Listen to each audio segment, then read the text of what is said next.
ज़राटके में खुशामदीद। शाहज़ेब जिलानी, वसतुल्लाह ख़ान और ज़रार खोड़ो का सलाम कबूल कीजिए। PIA के साथ, उसकी निजकारी के साथ पिछले हफ़्ते जो कुछ हुआ उस पर बहस अभी मुल्क में जारी है। काफ़ी तफ़सीलात सामने आ रही हैं कि ये क्या गड़बड़ घोटाला था, कहाँ पे प्राइवेटाइजेशन के अमल में गलतियाँ हुई। इस पर प्रोग्राम में हम बात करेंगे। मिफ्ता इस्माइल साहब हमारे साथ होंगे, उनका भी इनपुट लेंगे। लेकिन प्रोग्राम का ये पहला हिस्सा हमारे पार्लिमान की फुर्तियों पर। आप जानते हैं कि हमारे यहाँ पहले 2018 में एक सरकार बनी जिसे लोगों ने कहा कि ये हाइब्रिड सरकार है। वो तजुर्बा नाकाम हुआ बुरी तरह से, तो फिर मुल्क चलाने वालों ने कहा कि एक हाइब्रिड प्लस सरकार का तजुर्बा करते हैं। 8 फरवरी के इलेक्शन में हमने देखा कि एक ऐसी सरकार वजूद में आई और तब से लेकर अब तक एक कोशिश नज़र आ रही है कि जो भी सेटअप है उसका तसलसल बरकरार रखा जाए, उसे कंटिन्यूटी दी जाए, उसे इस्तेहकाम दिया जाए। और इसीलिए हम देखते हैं कि पार्लियामान में तेज़ी से कानून साजी हो रही है। 26वीं अमेंडमेंट भी आ गई। आज हमने देखा कि अचानक यकायक तब्दीलियाँ मुतारिफ़ कराई दी कुछ अहम क़वानीन में, जिनकी रूह से अब ये तकरीबन क्लियर हो गया है कि आर्मी चीफ़ का किरदार मज़ीद पक्का हो जाएगा। उनकी मुद्दत मुलाज़मत 3 साल से बढ़ाकर 5 साल कर दी गई है। उन्हें 5 साल की मज़ीद तौसी भी मिल सकेगी। और अब ये होगा कि आर्मी चीफ़ पर जो 64 साल की रिटायरमेंट की उम्र की जो कदगन थी उसका इतलाक़ नहीं होगा। इसी तरह से अगर अदलिया की बात की जाए, अच्छा, आर्मी चीफ नहीं है, तीनों मुसल्लह अफवाज के सरबराहों पे सेम चीज़ लागू होगी। हाँ, लेकिन ये जो 64 इयर्स की जो है ये सिर्फ आर्मी चीफ़ के लिए एक्सेप्शन की गई है। मेरा ख्याल है ये ज़रा आप क्लियर कर लीजिए। इसको हम दोबारा भी देख लेते हैं। लेकिन ये बात तय है कि उनकी मुद्दत मुलाजमत जो है वो बढ़ाकर तीनों सर्विसेज चीफ़ की वो 5 साल कर दी गई हैं। इसी तरह से अदलिया की अगर हम बात करें तो जजेस की तादाद बढ़ाकर सुप्रीम कोर्ट में 34 की जा सकेगी। अच्छे नए जजेस, नए चेहरे लाए जा सकेंगे। चीफ़ जस्टिस के जो इख्तियारात हैं, उन पर जो ज़िम्मेदारियों का भारी बोझ है वो शायद इससे कम होगा। गवर्नमेंट का कहना है कि जो ज़ेरे इल्तवा केसेस हैं कोई 60,000 के करीब, उन्हें भी निपटाने में कुछ मदद मिलेगी। तो आज जब ये बुलडोज़ हो रही थी ये कानून साजी पार्लियामान में, तो अपोजिशन को कहने का कुछ मौका नहीं था। वो चीखते रहे, चिल्लाते रहे, एहतजाज करते रहे, लेकिन गवर्नमेंट ने उनकी एक ना सुनी और आइज़ हैव इट के साथ ये तरमीम पास हो गई। पार्लियामान के बाहर जाकर अपोजिशन के रहनुमाओं ने अपना एतराज़ कुछ इस तरह से एक्सप्रेस किया। मैं आपको वसूख के साथ कहता हूं, आप लॉ मिनिस्टर के अलावा उनके फेडरल मिनिस्टर से पूछे कि आज आप लोगों ने 4-6 किस्म की जो कानून साजी की और कवानीन पास किए उसके कंटेंट्स क्या है, उनको पता नहीं होगा। जिस वक्त असेंबली का इजलास शुरू हुआ 2 घंटे 3 घंटे की ताखीर से, तो उसी वक्त एक सप्लीमेंट्री एजेंडा आया। पहले एजेंडे में सुप्रीम कोर्ट की जजेस की तादाद को बढ़ाया गया, 17 से 33 किया गया। मैं सबको एक बात वाज़ेह करूं, पाकिस्तान की आबादी इस वक्त 25 करोड़ है, 25 करोड़ से कम 24 करोड़ है। इस वक्त इंडिया की आबादी 1 अरब 45 करोड़ है। उतने बड़ी इंडिया में सिर्फ और सिर्फ 33 सुप्रीम कोर्ट के जजेस है और हमारे 24 करोड़ अवाम के लिए आप सुप्रीम कोर्ट के 33 जजेस बना रहे हैं। इस वक्त मुसल्लह अफवाज के सरबराहान के दौरे नौकरी में जो तौसी की है, इंडिविजुअल्स को साइट पे, इंफरादी तौर पर उनको साइट पे रखें, पर यह मुल्क के लिए और मुसल्लह अफवाज के लिए कोई अच्छी चीज नहीं है। तो ये जो आखिरी बात कही उमर अयूब साहब ने, जैसा कि अभी वसत ने गौहर भी अली कहा खान, जी गौहर अली खान, पहले बैरिस्टर गौहर थे, फिर उमर अयूब थे। तो उमर अयूब साहब ने जो बात की आर्मी चीफ़ के मुद्दत मुलाजमत के हवाले से कि जब आप ये एक्सटेंशंस करते हैं तो नीचे बेचैनी होती है, तो मेरी ज़रा देर पहले बात हो रही थी माजिद निज़ामी साहब से, लाहौर में होते हैं, करस्पॉन्डेंट हैं, दिफाई मामलात पे नज़र रखते हैं। उन्होंने एक बात ये बताई कि ठीक है 3 सर्विसेज चीफ़ की जो मुद्दत मुलाजमत है वो एक्सटेंड कर दी गई है, लेकिन जो चीफ़ ऑफ जनरल स्टाफ हैं उनकी अभी तक 3 साल रखी गई है, ताकि अगर बहुत ज़्यादा नीचे बेचैनी हो रही है तो 3 साल के बाद किसी को आप प्रमोट करके 4 स्टार अच्छा, लगा सकते आज जो हैं। आप कह रहे हैं ना कि उजलत में ये बिल लाए, तो उजलत का अंदाज़ा आप इससे लगाया है कि ये जो एजेंडा दिया जाता है ना कि जी इजलास में ये होगा, उसमें नहीं था। सप्लीमेंट्री एजेंडा जो है जी वो इशू किया गया और उसके तहत ये 6 बिल लाए गए। और आई डाउट कि इवन ट्रेजरी बेंच के अरकान ने भी इनका मुसवदा पूरी तरह पढ़ा होगा, टाइम भी नहीं मिला, मोहलत ही नहीं दी गई। वो यही कह रहे हैं और फिर सेनेट ने भी उसे फौरी तौर पे जो है वजीरों को भी पता नहीं था, अप्रूव कर दिया और आज मुझे लगता है प्रेसिडेंट जरदारी ने साइन कर देंगे। बिल्कुल ठीक है। तो ये तकरीबन कुन फैकून वाला एक माहौल चल रहा है हमारे यहाँ। जरा कुछ कह रहे हैं? ये तो मेरा ख्याल है कि आप तकरीबन जो भी इस तरह का कानून पास किया जाता है कहानी वही होती है। मेरा ख्याल है कि मुबारकबाद देने की का वक्त है। और एक चीज का मैं खैर मकदम करूंगा कि देखिए, अब पार्लियामान की टर्म जो आप वोट लेके जब आप गवर्नमेंट में आते हैं, चाहे वोट लेकर आए या फॉर्म 47 लेकर आए, जब आप गवर्नमेंट में आ जाते हैं तो टेक्निकली कितनी मुद्दत होती है पार्लियामेंट की? 5 साल ना, 5 साल होती है। तो अब आपने चीफ साहिबान की भी 5 साल कर दी है, तो एक तरह से बैलेंस है। आप फर्क सिर्फ ये है कि आप एक चलती हुई पार्लियामेंट को तो डिसॉल्व कर सकते हैं, बाकियों के साथ शायद ऐसा जरार बैलेंस नहीं है। पार्लियामेंट की मुद्दत 5 साल है, वजीर आजम की मुद्दत 5 साल है। आज तक वो दूसरी बात है कि किसी को 5 साल देखने नसीब नहीं हुए, लेकिन आर्मी चीफ या एयरफोर्स चीफ या नेवल चीफ के साथ ये है कि 5 साल का तो उनका टेन्योर होगा, मगर मज़ीद 5 साल एक्सटेंड करने का मतलब ये है कि 10 साल आप समझ लें कि अगर किसी की मुल्क को और अजीम तर कौमी मफाद में ज़रूरत हुई, वज़ीर आज़म को ऑटोमेटिकली 5 साल का टेन्योर नहीं मिल सकता, लेकिन आर्मी चीफ को मिलेगा तो 10 साल मुद्दत हो जाएगी। वज़ीर आज़म को तो अक्सर 2.5 साल का टेन्योर भी नहीं मिलता, वो एक अलग बात है। लेकिन जब आपने कहा ना कि बराबरी नहीं है, तो यार वो कहते हैं ना कि everyone is created equal but some are more equal than others.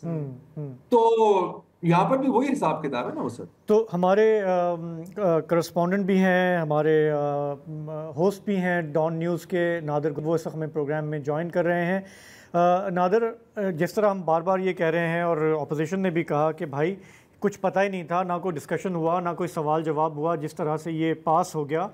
आप चूँकि क्लोजली कवर करते हैं पार्लियामान को, ये चहमगोइयाँ पिछले हफ्ते से हो रही थी कि इस किस्म की कोई कानून साजी होने वाली है? देखें, इस हवाले से बातचीत ज़रूर हो रही थी, और जो हुकूमती अराकीन हैं, जो काबीना के अराकीन हैं, वो ये ज़रूर कह रहे थे कि अहम कानून साजी आनी है। लेकिन कुछ वज़रा जो हैं उन्होंने ऑन रिकॉर्ड भी ये बताया कि जो प्रोसीजर एक्ट है उस हवाले से कानून साजी शायद हुकूमत करने जा रही है। लेकिन जो सबसे सरप्राइजिंग था वो जो सर्विसेज चीफ के हवाले से बिल है, वो सबके लिए ये एक सरप्राइज था। जहाँ तक बात है कि अराकीन को इल्म था या नहीं, तो बहुत से अराकीन, जब कौमी असम्बली का इजलास चल रहा था तो बहुत से सेनेटर्स ने कॉल करके ये पूछा कि क्या वो बिल मंजूर हो गया और कौन कौन सा बिल जो है वो मंजूर हो रहा है। उन सेनेटर्स का ताल्लुक जो है वो हुकूमती बेंचेस से है और वो कुछ इत्तेहादी जमातों से थे, तो शायद उनको भी इस्लामाबाद में रहने का कहा गया था। और जो आज कौमी असम्बली का इजलास था, उस इजलास के लिए तमाम MNAs को कहा गया था कि वो इस्लामाबाद में मौजूद रहें। लेकिन जो कौमी असम्बली सेक्रेटेरिएट ने एजेंडा जारी किया था उसमें ये बिल्स शामिल नहीं थे। वक्फा सवालात को मौखर करने की तहरीक मंजूर हुई और सप्लीमेंट्री एजेंडा जो है वो पेश किया गया था, जिसके बाद ये बिल्स पेश किए। आज जितनी कार्रवाई हुई, आप इतने अहम बिल्स आप देख रहे हैं, उनमें 16 मिनट के अंदर, तकरीबन 16 मिनट के अंदर ये तमाम के तमाम बिल्स जो हैं वो मंजूर हुए हैं। लेकिन इसके दौरान माजी में आपने ये भी देखा है कि अपोजिशन की पोजीशन जो है वो बड़ी वाज़ेह हमें नजर आती है, लेकिन इस मरतबा डिवीजन नजर आ रही है। आपने उमर अयूब साहब का क्लिप सुना, आपने गौहर खान का क्लिप सुना, लेकिन गौहर खान का एक दूसरा क्लिप भी है जिसमें उनसे ये पूछा गया है कि आपने जो सर्विसेज चीफ के हवाले से बिल है उसकी मुखालफत क्यों नहीं की। तो उन्होंने बड़ा मासूमाना जवाब दिया है कि हमें ये इल्म ही नहीं था कि हुकूमत कौन सा बिल मंजूर कर रही है, इसलिए हमने मुखालफत नहीं की। लेकिन मौलाना साहब ने तो कहा है कि ये हर हुकूमत करती है और ये इंतजामी फैसला है, तो हम इसकी, उन्होंने ये कहा तो नहीं है कि मुखालफत नहीं करते, लेकिन इनडायरेक्टली उनका मतलब यही था। तो इस वक्त जो बिल्स मंजूर हुए हैं उसमें अपोजिशन जो है उमर अयूब के अलावा बाकी तमाम जो है वो जुडिशरी के हवाले से जो बिल है, जो जजेस की तादाद बढ़ाने के हवाले से बिल है, उस पर बड़ा जो है वो बढ़ चढ़ के बात कर रहे हैं। लेकिन सर्विसेज चीफ के हवाले से जो कोई अहम बिल है उस पे मैंने देखा है कि कोई रहनुमा जो है वो इस तरह खुल के बात नहीं कर रहा और फोकस जो है उन्होंने जजेस के हवाले से बिल को रखा हुआ है। जहां तक कानून साजी के हवाले से अगर हम देखें तो अहम जो रहनुमा थे आज वो इसमें जो 26वीं आईनी तरमीम में बढ़ चढ़ के आगे थे, मौलाना साहब को भी मना रहे थे, वो आज हमें उस अंदाज से एक्टिव नजर नहीं आए। आपको याद होगा कि जरदारी साहब के पाँव का जो फ्रैक्चर है उसकी भी खबरें आई थी और जरदारी साहब को कहा गया है कि वो 4 दिन जो है वो मुकम्मल तौर पर आराम करें। तो अब आज जो कानून साजी हुई है उसके बाद इम्कान तो यही है कि यूसुफ रजा गिलानी जो हैं वो बतौर कायम मकाम सदर इन बिल्स पर दस्तखत करेंगे। लेकिन पीपल्स पार्टी ऑन बोर्ड तो है ना, और अब हम ये भी सुन रहे हैं कि वफाकी काबीना में एक्सपेंशन होगा, रद्दोबदल होगा, तो ये जो जिस तरह से कंसोलिडेट कर रहे हैं पावर को, सिविल मिलिट्री, तो उसके बाद हम देखेंगे कि ये सब बातें भी नजर आएंगी। बिल्कुल, पीपल्स पार्टी को काबीना में शामिल करने की तो बार बार दावत दी जा रही है, लेकिन अब बिलावल साहब जहां पे बाकी बोझ उठा रहे हैं तो मालूम नहीं कि वो काबीना में आने से क्यों फिर इतना जो है वो पीछे रह रहे हैं, या वो ये क्यों समझ रहे हैं कि उनके ऊपर कल ये बातें आएंगी। बातें तो अभी भी आप देखें तो 26वीं आईनी तरमीम में सबसे ज्यादा एक्टिव जो है वो बिलावल साहब थे। तो अब ये अगर आज की कानून साजी में कहूँ तो आप इसको ये कह सकते हैं कि हुकूमत ने अपनी हुकूमत जो है वो सिक्योर करने के लिए कानून साजी की है। आपको याद होगा कि मौलाना फजल रहमान ने फ्लोर ऑफ द हाउस खड़े होकर हुकूमत को एक तजवीज़ दी थी जो कि तंजिया अंदाज में थी और तंज की थी हुकूमत पर कि अगर आप सबको एक्सटेंशन दे देते हैं तो फिर आप इस पार्लियामेंट को भी एक्सटेंशन दे दें तो ये भी 5 साल मुद्दत पूरी करे। शायद मौलाना की उस तजवीज़ को माना गया है, क्योंकि अल्टीमेटली अगर आप देखें तो इलेक्शन कमीशन से इस वक्त हुकूमत को कोई खतरा नहीं है, सुप्रीम कोर्ट से हुकूमत को कोई खतरा नहीं है, स्टेब्लिशमेंट के हवाले से हुकूमत को कोई खतरा नहीं है। तो अब तो मेरा ख्याल है कि फिर हुकूमत को 5 साल मुद्दत इस दफ़ा तारीख रकम करनी चाहिए कि पाकिस्तान में वज़ीर आज़म जो है वो अपनी मुद्दत पूरी करें इन तमाम कोशिशों के। नेवर से नेवर, पाकिस्तान में जो है ना हादसात अचानक हो जाते हैं। लेकिन आपका बहुत बहुत शुक्रिया फिलहाल इस इनपुट का, आपका बहुत बहुत शुक्रिया। 5 साल की जो टेन्योर है मुस्लिम लीग की जो 2013 की हुकूमत है उसने भी मुकम्मल किया था, वो अलग बात के 2 वज़ीर आज़मों की मदद से किया गया। मतलब पार्लियामान ने अपना टेन्योर पूरा किया था। जी इस वक्त देखिए, जैसे आपने कहा ना नेवर से नेवर, तो अभी हम सिर्फ शॉर्ट और इमीडिएट टर्म की बात कर रहे हैं। इस वक्त तो लग रहा है कि काफी आराम से और सिक्योर बैठे हुए हैं। देखिए नून लीग, मैं पूरी पीडीएम की बात नहीं करूंगा, बिलखसूस नून लीग को सबसे बड़ा डर क्या है या क्या था, वो ये कि यार एक दफा फिर हवा का रुख बदलेगा, एक बार फिर तख्त हमारे से छीना जाएगा, राइट, कोई ना कोई डील हो जाएगी। और ये उनको खतरा था कि अगर कोई नए चीफ आते हैं तो फिर ये सारी चीजें मुमकिन हो सकती हैं या कम से कम लॉबिंग चली जाएंगी। अब अगर मैं दुरुस्त समझ रहा हूं तो मौजूदा चीफ ऑफ आर्मी स्टाफ को अगले साल उनकी टर्म खत्म हो रही थी ना, अब ये 2027 तक जाएगी। अगर वहां इनको एक और 5 साल की मिलती है तो 2032 तक, करेक्ट, ऐसा ही है ना। तो अभी के लिए इन द शॉर्ट टर्म मैं नादिर के साथ एग्री करूंगा, गवर्नमेंट इज सिटिंग प्रिटी। क्यों? आपने 26वीं तरमीम पास कर दी, आपने जुडिशरी को सेट कर दिया, या कम से कम उनको उस तरह वो आपके लिए खतरा नहीं है जिस तरह माजी में थे। कोई लॉयर्स मूवमेंट या मैस मूवमेंट्स अभी एट दिस पॉइंट मुमकिन नहीं लग रही। पीटीआई के प्रोटेस्ट होते हैं, वो संभाले जाते हैं, जिस तरीके से संभाले जाते हैं वो भी हमारे सामने है, बिल्कुल जिस तरीके से पीटीआई के लोगों को भी संभाला जाता है, जैसे हमने अभी पंजोटा साहब की एक पूरी वीडियो देखी है और किस हालत में है। ठीक है, IMF के साथ आपकी बातें चल रही हैं, वो एक अलग बात है कि स्टेनलेस स्टील का कशकोल है, हमें पता है वो नहीं टूटने वाला, ये कोई नई बात नहीं है हमारे लिए। और अभी आपने देखा है आज के इतनी कॉन्फिडेंस है इकोनॉमिक के आपने इंटरेस्ट रेट को मजीद आपने डाउन किया हुआ है। So on paper short term में सब सेट है, मीडियम टर्म और लॉन्ग टर्म का तो जाहिर है कोई कुछ नहीं कह सकता। और जरा मूड चेंज होते भी कुछ पता नहीं लगता ना, क्योंकि हमारी पॉलिटिक्स देखें शख्सियात के गिर्द घूमती है और कहीं पे अनएक्सपेक्टेडली अनबन हो जाए तो फिर हम देखते हैं कि पूरा निजाम जो है वो लपेट जाता है। ये है लेकिन अभी के लिए तो I think they are sitting pretty. बिल्कुल ठीक है। अच्छा यार, हमने उस पे तो बात ही नहीं की, अदालतों के जजेस हम बात करेंगे, एक ब्रेक लेते हैं, फिर वापस आके नहीं, अदालतों पे बिल्कुल हमें बात करनी चाहिए, के लिए बड़ी सीरियस इम्प्लीकेशंस हैं। एक छोटे से ब्रेक के बाद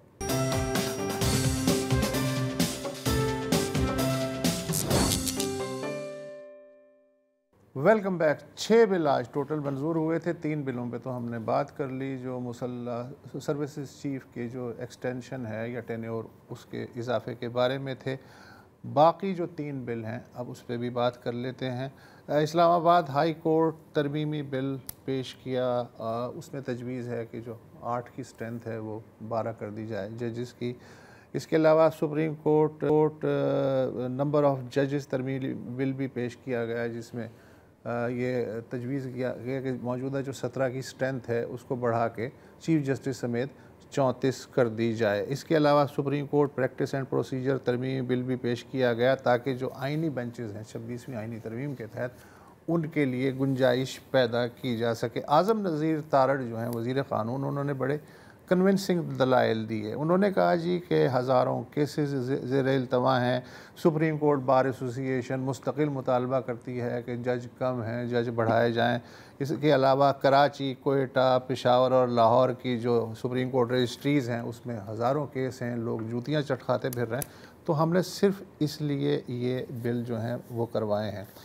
लेकिन बैरिस्टर रिदा हुसैन, हम जिन्हें अक्सर बात करते रहते हैं, उनका ये कहना है कि भाईजान 82% जो केसेस हैं वो ज़ेरी अदालतों में पड़े हुए उन्हें दीमक चाट रही है, लेकिन उन ज़ेरी अदालतों में जजों की जहां सख्त ज़रूरत है बढ़ाने की, वहाँ का कोई 82% आपने कहा? 82% केसेस जो हैं ज़ेरे अल्तवा केसेस, तकरीबन कोई 22 लाख बनते हैं ये जी, ज़ेरे वो लोअर कोर्ट्स में हैं और वहाँ के जजेस के बारे में कोई बात नहीं कर रहा है। अच्छा, और असल में ये जो एक्सक्यूज़ पेश किया गया जी ज़ेर अल्तवा केसेस, ये दरअसल सुप्रीम कोर्ट में मुकम्मल कंट्रोल के मंसूबे पे पर्दा डालने की एक दलील है। बैरिस्टर असद रहीम, हम सब जानते हैं, उनका ये कहना है कि जजों की तादाद कम या ज़्यादा होना मसला नहीं है। मसला ये है कि जो फालतू की लिटिगेशन होती है और तारीख़ पे तारीख़ जो डलती चली जाती है और फैसले के ख़िलाफ़ अपीलों का एक जो लामुतनाही चक्कर शुरू हो जाता है विद बैड इंटेंशंस, असल में उस पे काम करने की ज़रूरत है, उसको रिफॉर्म करने की ज़रूरत है। जजेस की तादाद जो है वो मैटर नहीं करती हैं। लेकिन आज जो कुछ हुआ है उसके नतीजे में बैरिस्टर साहब का कहना है कि जो अदलिया की आज़ादी का सफ़र है वो कम से कम 30 बरस पीछे चला गया है। और इस गेम का मकसद ये है कि जब भी आपको आइनी तशरीह रिक्वायर्ड हो तो आपको आराम से जो है वो आइनी तशरीह जैसा कि आप चाहें वो मिल जाए। सेनेटर बैरिस्टर मोइज़ जाफरी, उन्होंने कहा जी पहले तो अदलिया को तकसीम करने की कोशिश की गई, फिर उसके बाद अदालती इख्तियारात में कमी लाई गई और अब अदालतों को नामज़द जजों से जो है वो भरा जाएगा।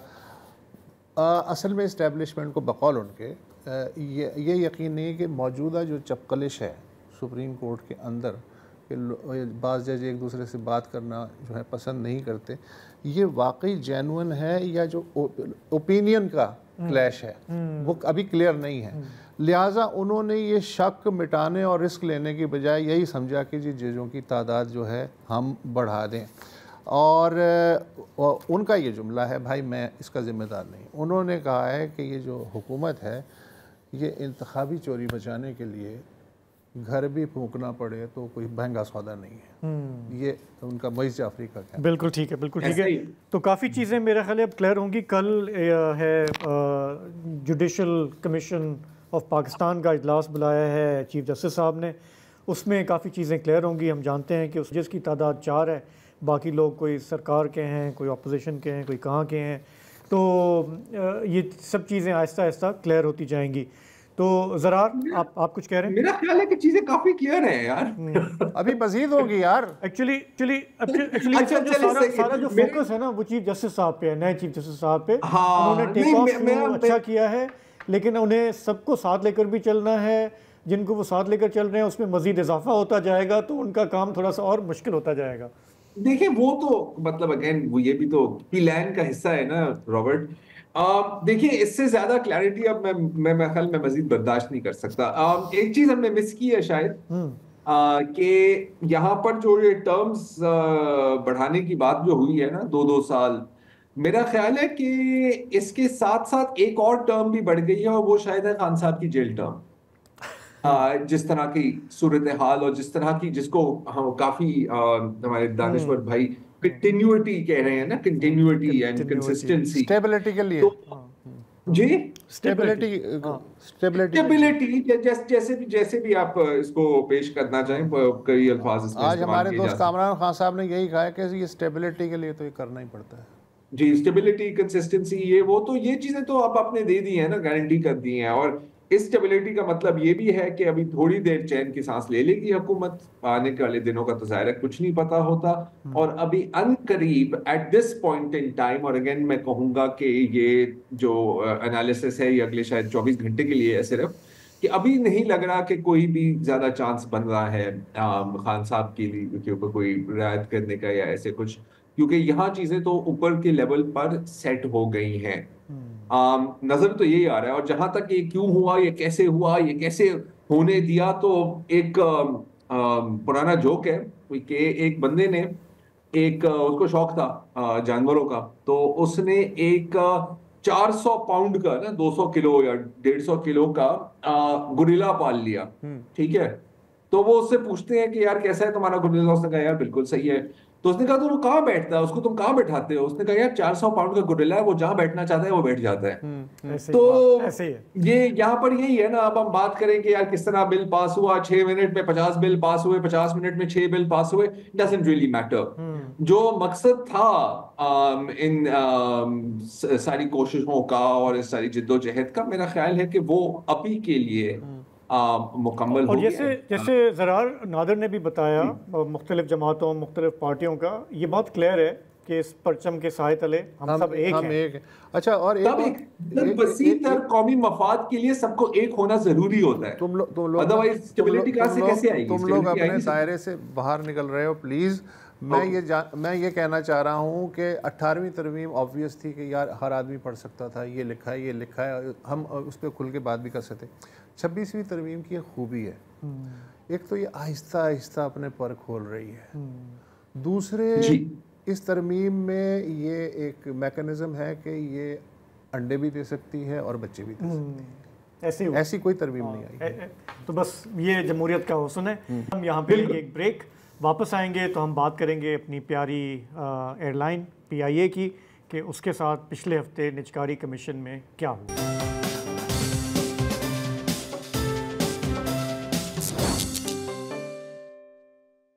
दुनिया भर में स्टेट ओन्ड एंटरप्राइजेज जो हैं वो प्राइवेटाइज होती हैं, लेकिन पाकिस्तान में अगर आपको देखना हो कि how not to do it, तो शायद PIA जो है वो उसकी एक केस स्टडी बिल्कुल हो सकती है। तो हमने ये देखा कि PIA के हवाले से कि जब PDM गवर्नमेंट आई अप्रैल 22 में, उन्होंने कहा जी हमें ये करना है। उन्होंने थोड़ी बहुत कोशिशें की, गवर्नमेंट गई, उसके बाद केयर टेकर गवर्नमेंट आई। हमने सुना कि जी अर्नेस्ट एंड यंग को फाइनेंशियल एडवाइज़र रखा गया है, काफ़ी एडवाइस उनसे ली जा रही है, मामला बिल्कुल ठीक चल रहे हैं। और फिर पता ये लगा कि जब बिडिंग हुई तो जो उसमें से 4 सीरियस क्रेडिबल जो बिडर्स थे वो भाग लिए, और आखिर में एक स्टेट डेवलपर ने एक ऐसे ही मांगे तांगे की एक बोली लगा दी। तो तब से ये सवाल उठ रहा है कि व्हाट वेंट रॉन्ग। साबिक वज़ीर ख़जाना मिफ्ता इस्माइल से हमने बात की, वो आपको हमें इस प्रोग्राम में ज्वाइन कर रहे हैं। ताहिर इमरान भी, जो कि एविएशन सेक्टर के को स्टडी करते हैं, उस पर लिखते हैं, रिसर्च करते हैं, वो भी हमारे साथ होंगे। तो अपना मिफ्ता इस्माइल साहब ने हालिया चंद दिनों में काफ़ी इस पर खुलकर बात की है, अपनी एनालिसिस दी है, और उन्होंने उन पार्टी से बात की जिन्होंने जो बहुत सीरियसली इस पर काम कर रही थी, और उन्होंने ये पता लगाया कि क्यों वो पार्टियां भाग गईं या पीछे हट गईं। तो आज जब उनसे बात हुई शाम को, तो मिफ्ता इस्माइल साहब से पहले हमने यही पूछा कि PIA की निजकारी को कुछ लोग कह रहे हैं फियास्को है, कोई कह रहे हैं ट्रेजिडी है।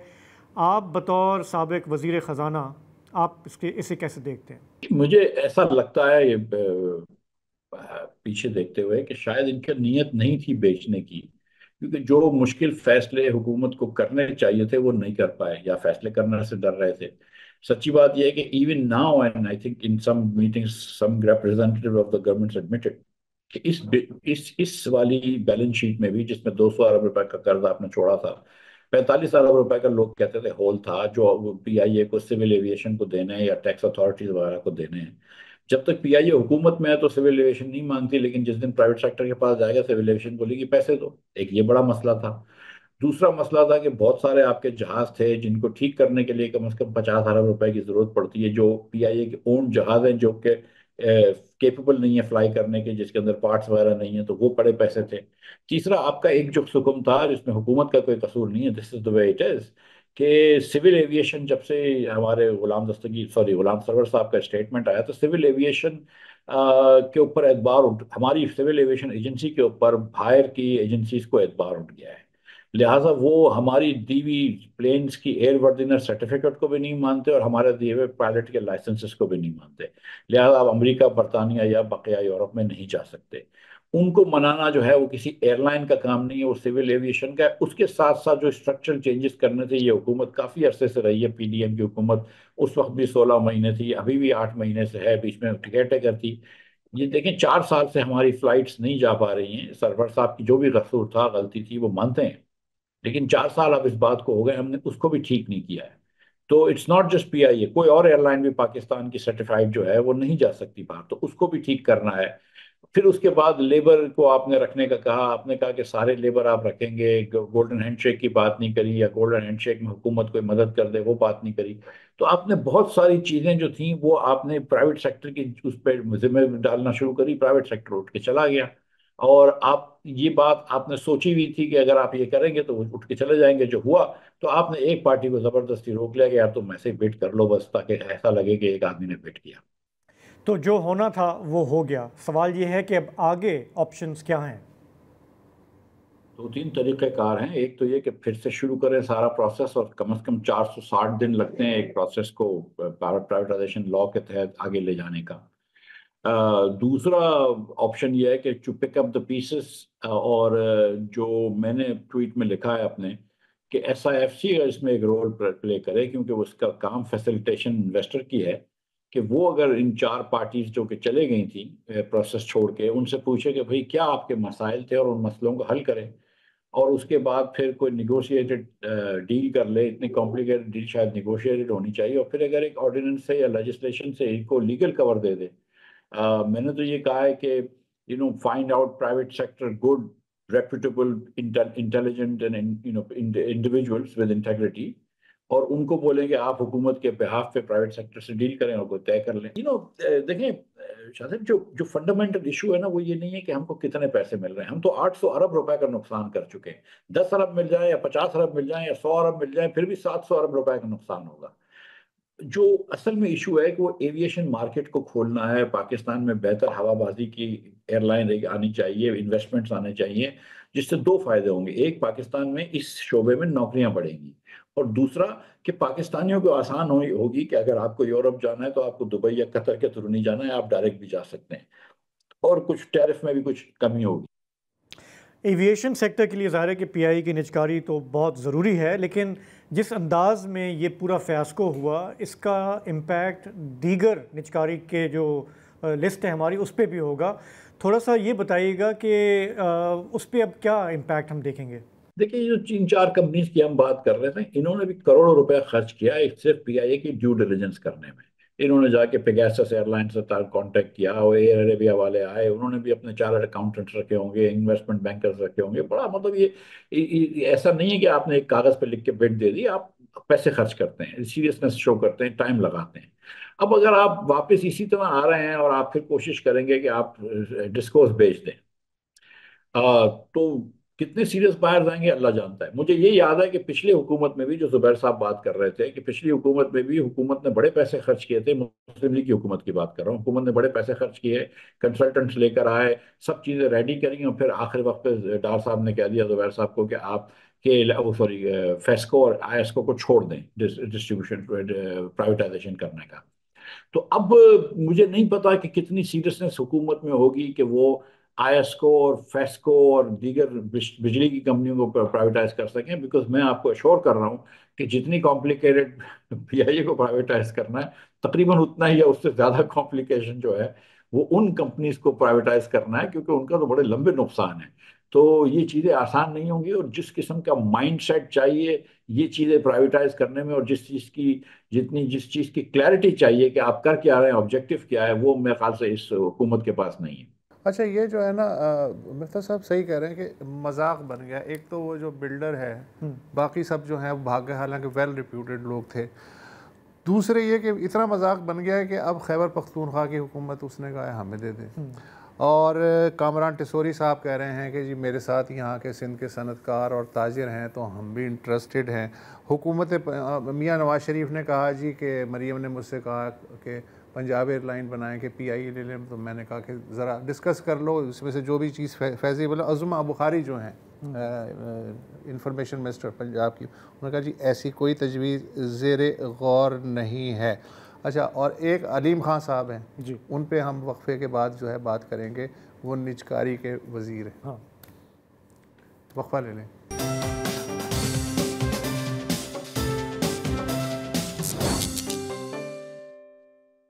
जी, तो PIA की प्राइवेटाइजेशन के साथ क्या हुआ, मिफ्ता इस्माइल साहब की बात हमने सुनी। प्रोग्राम में हमें ज्वाइन कर रहे हैं ताहिर इमरान, बड़ा क्लोजली मॉनिटर करते हैं एविएशन सेक्टर को, PIA के इस मामले को। ताहिर, 2-4 दिन गुजर चुके हैं इस पूरे मामले को, आप किस नतीजे में पहुंचे हो, हुआ क्या? देखिए, मिफ्ता साहब की एक बात से तो मैं मुत्तफिक हूँ कि मेरा भी ये ख्याल है कि हुकूमत जो है वो इसको प्राइवेटाइज नहीं करना चाहती थी, क्योंकि जिस तरीके से इन्होंने ये सारा मामला हैंडल किया है वो गैर पेशा वराना और नीम दिली से ये प्रोसेस किया है। इसमें इनकी कोई जो क्या कहते हैं ना वो विल नज़र नहीं आ रही थी। और अगर हम इसको ग्रेप वाइन के थ्रू लेके जाएं या जो साजिशी थ्योरियाँ हैं, तो वो ये है कि जिन कंसल्टेंट्स की दिहाड़ियाँ लगनी थी वो लगी हैं। लोगों ने, एक को 6 मिलियन की आपने कंसल्टेंसी दी, दूसरे को $6.7 मिलियन की कंसल्टेंसी दी, और नतीजा आपके पास 0 है। सो मेरे नज़दीक इसका हासिल जमा यही है। अच्छा, ये जो वज़ीर निजकारी हैं अलीम खान साहब, इनका ताज़ा तरीन बयान ये आया, ये जो बिडिंग का प्रोसेस है ख़त्म हो गया। पहले तो ये बताओ कि जितने ये बिडर्स अब आ गए हैं कि जी मैं भी इंटरेस्टेड हूँ, मैं भी इंटरेस्टेड हूँ, क्या हम ज़रा हटके की तरफ से बिडिंग में जा सकते हैं? इस तरह के हालात हैं? बिल्कुल जा सकते हैं। मैं आपकी बिड को लीड करने को तैयार हूँ, और मैं अगर ये मौका देते तो शायद हम बेहतर बिड प्रेजेंट कर सकते हैं। अच्छा, अब मुझे ताहिर ये आपसे पूछना है कि वज़ीर निजकारी जो हैं अब ये कह रहे हैं अब कि हुकूमत जो 200 अरब रुपए की जो लायबिलिटीज़ हैं अब वो क्लियर करके फिर एक साफ सुथरी PIA दोबारा बिडिंग के लिए पेश करेगी। देखिए, एक साफ सुथरी PIA एक दीवाने का ख्वाब है, और ऐसे दीवाने मैंने अपने 15 साल करियर में बेतहाशा देखे हैं, जो ये कहते कहते इस दुनिया से भी जा चुके हुए हैं, उनके करियर खत्म हो चुके हुए हैं, लेकिन PIA अपनी जगह मौजूद है। PIA हमारी रियासत की क्या कहते हैं ना वेन्स और अंतड़ियों और उनमें सरायत किया हुआ एक अफरीत है, उसको साफ नहीं किया जा सकता, उसका इलाज किया जा सकता है, उसको कंटेन किया जा सकता है, उसकी सफाई के लिए बहुत कुछ चाहिए, और वो इस हुकूमत की या किसी एक फर्द वाहिद की बस की बात नहीं है। और मैं ये इसलिए कहता हूँ क्योंकि हमारे यहाँ चंद एक फंडामेंटल पॉइंट्स हैं। अब कुछ देर पहले मिफ्ता साहब आए हुए थे, मिफ्ता साहब बड़ी अच्छी बातें कर रहे हैं जब से उनको बुग़्ज़ शहबाज शरीफ लाहक हुआ है, लेकिन जब ये खुद वजीर थे तो इन्होंने हजारों नहीं लाखों मिलियन सैंक्शन किए हुए हैं PIA को, और उस गड्ढे में फेंके हुए हैं बगैर सवाल जवाब के, बगैर किसी पूछ पड़क के। और अभी भी बहुत सारी बातें जो ये कर रहे हैं, वो बातें जो हैं वो आपको बहुत सारी बातें सुनने को मिलती है, लेकिन उनमें हकीकत बहुत कम होती है।